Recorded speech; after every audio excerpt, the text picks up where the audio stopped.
vince la 12ª finale del singolo cadetti maschile la Canottieri Esperia, Pietro Martino. Pietro, mettiti un po' in ginocchio, altrimenti... Eccoci, perfetto.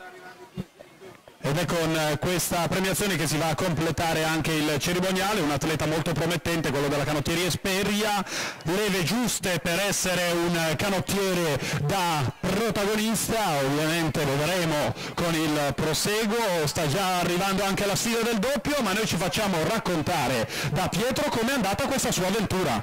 Beh, è andata molto bene, in partenza avevo paura dei miei avversari, però mi sono tranquillizzato in partenza perché li ho staccati subito e la gara praticamente è andata io sempre in testa e loro dietro.